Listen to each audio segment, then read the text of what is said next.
Hey, welcome back to another episode of Level Up. I am your hostess, Wendy Nolin.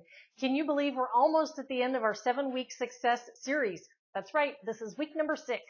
And this week, our 6th tenet of the 7 tenets of achievement is strategy. And you know, I would venture to say this is probably one of the most important of the 7 tenets. So you might be wondering, Wendy, why did it take you till week number 6 to share this with me if it's so important? Well, honestly, the reason why is because the word success has 2 S's at the end, not at the beginning. And up until this point, the entire process that I've laid out for you has been very linear. So I had to start with sense of direction first. But now we're talking about strategy. And the reason why this is important is, well, first let me ask you a question. Does this sound familiar? Maybe you're feeling like your heat-seeking missile is a little bit misguided right now. Maybe you feel like you're a little off course. Maybe you feel like you've been chugging along and making some significant strides towards your achievements, but you're losing some willpower. If so, this is the perfect time to look at strategy. You know, successful people understand and know that in order to achieve their goals, they have to have a strategy. You know, a strategy is nothing more than an endpoint reverse engineered to identify the action steps to achieve it. So what we're going to talk about today is how you can reverse engineer achieving your goals so that you don't have to rely on willpower, drive, or ambition. Because frankly, willpower, it fades, it fizzles out. And many times I find that people start their goals, they set their goals, they establish their goals, and the path to achieving them with a great deal of excitement, enthusiasm, and drive.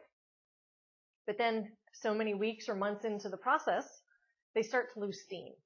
The reason that they lose steam is because that they didn't identify all the steps that they needed, and therefore they don't have a plan.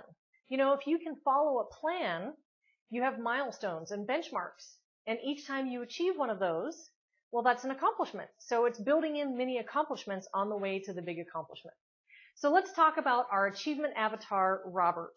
You know, up until this point, Robert has been consistently working towards achieving his goals, but he didn't have that strategy. And in fact, when we sat down and looked at his strategy, what he discovered was he needed to really look closely at what he wanted to achieve and exactly what it was going to take to get there. So one of his goals was to increase his efficiency in organization at work so that he could be focused on more business development activities and delegate one of his administrative duties. And that duty is writing RFPs or business proposals to prospects. He kept holding on to doing this particular aspect of his job because it was easy for him, it was his natural talent, and it fed his ego. It made him feel good about it. But he was avoiding revenue-generating activities, which equate to dollar signs. And the reason he was avoiding them is because it would require effort, which we talked about last week, and he would have to get out of his comfort zone. So what we had to do is look at his strategy. So his strategy was, well, he didn't have a strategy. He had his goal first, right? His goal was to get the RFPs off of his plate and delegate those to another team member. But how would he go about doing that? Without a strategy, he didn't quite know how he would be able to do it or in what time frame. So what he had to do is reverse engineer. I want you to take a look at the blog post because it details out all the various steps that he had to take, all the minor little details that he had to address before he could actually complete the delegation of that task to another team member.